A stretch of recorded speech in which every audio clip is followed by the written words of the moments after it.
Thank you, Josan. To be honest, I didn't get to see much of the Japanese game.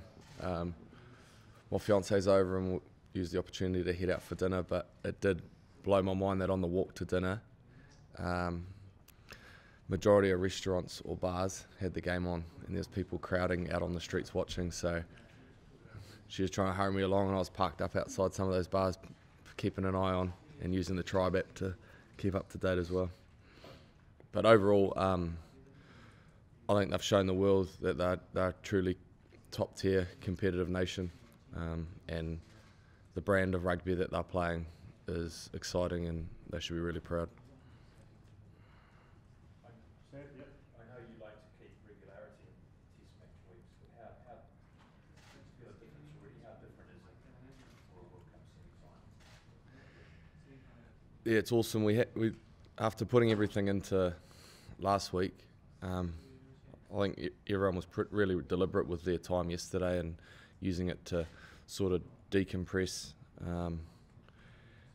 knowing that we'll have to put everything back into it again this week. So that started with the recovery and stuff and that downtime yesterday, but now we've had our first gym session review, and we're really starting to look forward now.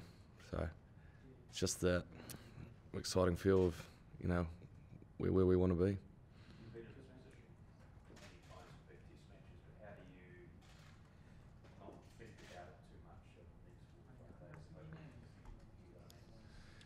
You don't want to not think about it. I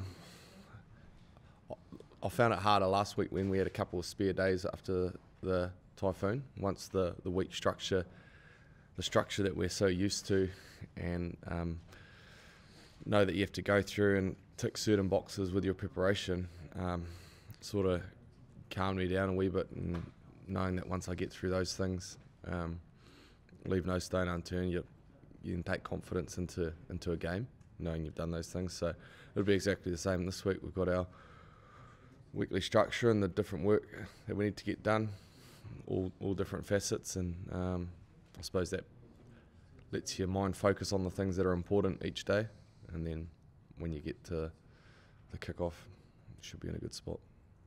Nice, Megan. When you're looking at doing a review, how hard do you actually notice the positives, or is it one of those ones where you kind of just subconsciously always seem to look at, I could have done that better? Do you actually look at the stuff that the team was doing well? If you asked me that question 5 years ago, I would have only been looking probably at the things I could have done better. A lot better these days at acknowledging some of the things that you've done well, and why you're here, and remind yourself to keep working on those things in your core roles, and then naturally always looking for little things to get better. And it's nice to go into a review or have a teammate or a coach point out something that you might not have picked up on as well. Just that sort of learning growth mindset, I suppose. Are you quite accepting as well of the fact now, because first game against South Africa, you only had the half game because of that little snafu with the head injury thing, and only another half game in a big game against Ireland. Again, a lot more accepting now of those decisions that are being made, even though you're obviously playing reasonably well in that game. Yeah, look, everyone wants to be playing. I was stoked to start first and foremost, and happy with the first 40 minutes I put out. Big games, a tournament like this, you want to play as much as you can, but you realise it's a team sport, and the coaches are making decisions based on what is best for our team to get the job done. Positive for me is I'm feeling a little bit fresher than maybe some of the boys who played a bit longer, so I'm in a good space. John, yep, at the back. Yeah. Brodie, just what do you make of this rivalry against England, given that I guess you've only played them once in the last 5 years? Just what do you know about them, and what do you think of the rivalry? Yeah, it's obviously always a big rivalry between England and New Zealand. Like you say, there was kind of that wee period of 2 or 3 years we didn't play them, and then playing them on the year tour last year was a massive test where we only managed to come out 1 point ahead of them, I think it was. So we know they're always physical. They've got a big forward pack, are very mobile, carry the ball well with good skill sets. And likewise, their backs, they play a pretty expansive game.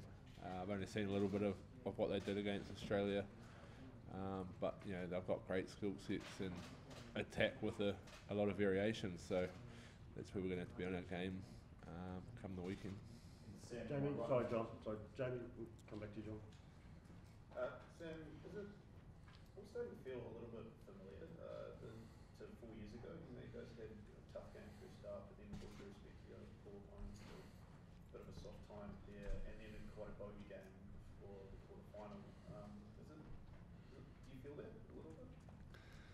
Oh, personally, I haven't thought about it or felt about it like that. But if you would look hard enough, well, you could probably draw some comparisons. That's for sure. But from my point of view and probably the team's point of view, there's no point comparing or looking at it that way, because this weekend just a one-off test match that we need to get right. So we'll be putting everything into it and won't be drawing comparisons to other years. We just take this game as it is, and we know what's on the line. A couple of questions on the other side. Yep. Sorry, Eddie Jones says you guys are the greatest sports team ever. What do you make of that? I suppose it's very nice, Eddie. I don't know any statistics or anything about that, so I guess that's nice of them to say, but it's not something this team's focused on. So good on them. How do you rate England? Is this one of the greatest England teams ever? Yeah, I'm not sure. I'm not going to call them the greatest, because I probably haven't watched enough of England in years gone by to say that. But I know they're a very good English team at the moment. Like I touched on, they've got great attacking assets across the park and a mobile type five that are scoring tries from 20, 25 metres out. So they're definitely a strong England side. Yeah. Yep, front row. Brodie, a few years ago you didn't seem to be aware of many of their individual players. Is that not the case anymore? And what do you make of their second rows in particular? Is that supposed to be humorous? I made a mistake, called him the wrong name. He's a New Zealand politician, but yeah, good on you. We have great respect for all the rugby players out there, and yeah, we know who they are and we know what they're about. So obviously we look at every opposition leading into the weekend, but we're also certainly focused on what we're going to do, go out there and do, get that right. John, at the back, yep. Just going back to that rivalry, Sam, I don't think you've ever played England, is that? No, that's right. Yeah. It's strange, you know, you played 66 tests and you've never played England. Yeah, look, it's a wee bit strange. It's just been some odd circumstances. Probably the best chance I had was when they came to New Zealand for a 3-test series, but it's been through injury really. I got injured the day before the squad got announced for the Chiefs game, and then a couple India tours, didn't get selected in the 23, and then missed the last one through injury as well. So hey, if I get the chance this weekend, be cool. We'll go Joe and then Liam. Have either of you heard, were any of the team heard from the Black Caps this week? No, not me. No, I haven't heard. No. Ask me to claim some good revenge for me. Hey, open to messages. Liam, at the back. Sam, just on the twin open series, obviously you guys are using them in a number of other teams as well. What do you think that's come about, or been so popular, and what have you made it carry on under them? I'm not sure why it's come about exactly. I think probably shows the way the game's evolved slightly, where the three, particularly the flankers, the roles don't differ too much. It also just depends, I suppose, on a coach and what makeup he wants from his loose forwards too. But we know how teams are so structured, and probably the best chance to attack from unstructured is from turnover balls. So you might increase your chances ever so slightly by having a. Should we answer this? But hey, Underhill and Curry have been pretty impressive. They both got a huge appetite for hard work, very good skill sets, and Yeah, they've been impressive.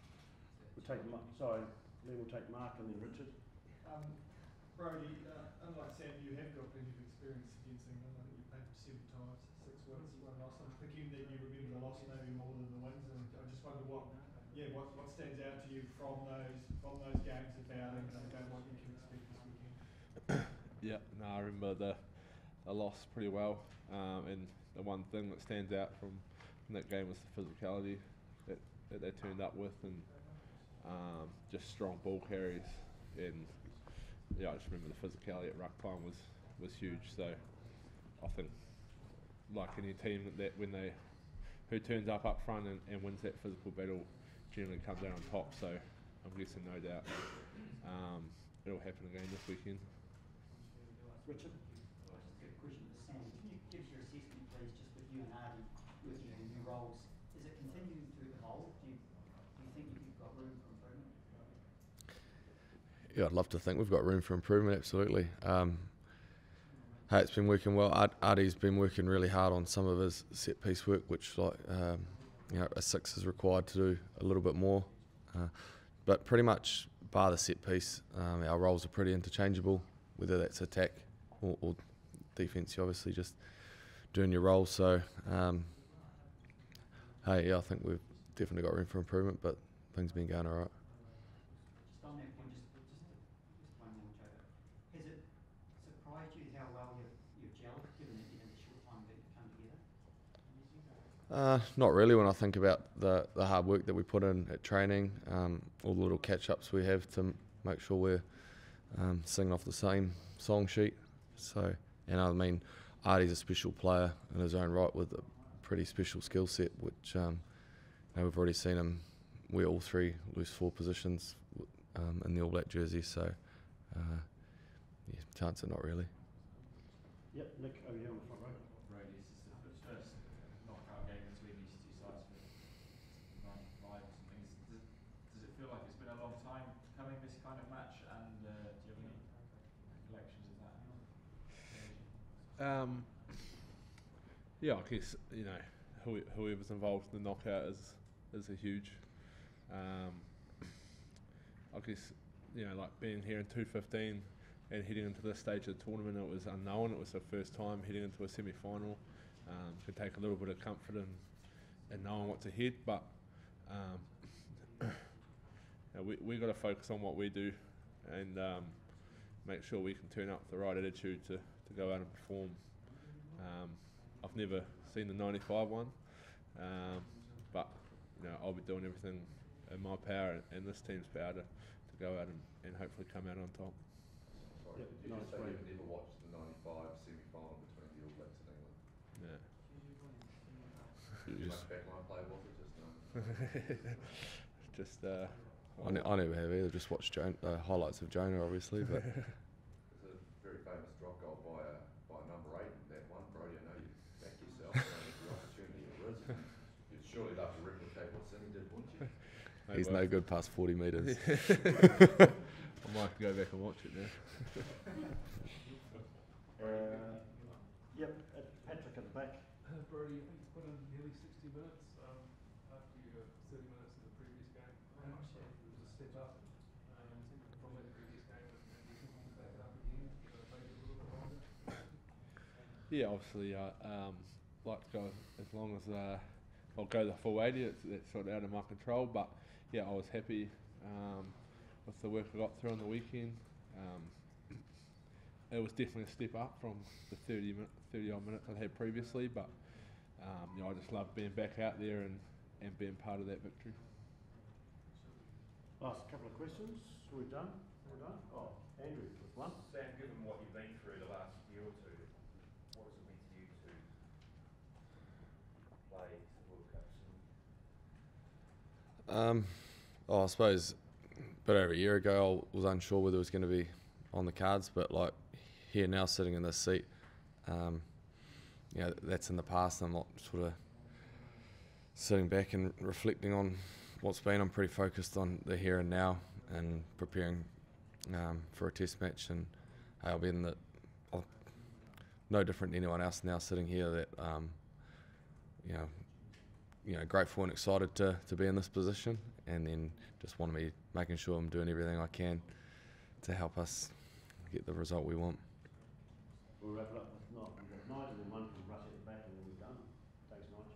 Sam, did you notice the presence of Brodie out on the field in that first half? Did you notice that extra, particularly at the breakdown, that sort of stuff? Yeah, it was good to have him back, hey.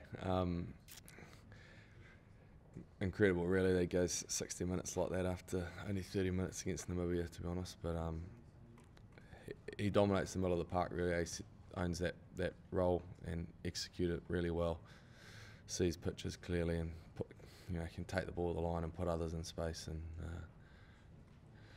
without swelling his head, yeah, it was good to have him back out there. Rusty, we'll finish with you, mate. Yeah, just to elaborate on that very first question, Japan rugby is exciting at the moment. Could you elaborate a little more on what exciting? What's exciting about it? To Brodie's son. What's exciting? Well, I think the way they played, there's a little bit of talk amongst us how we thought Japan was going to approach South Africa, and we thought they were just going to kick the ball and let South Africa attack. But the way that they played last night, we watched the whole game. The speed and the skill that they did it with was pretty awesome. I think they're sixth in the world right now, and like Sam, they fully deserve to be there.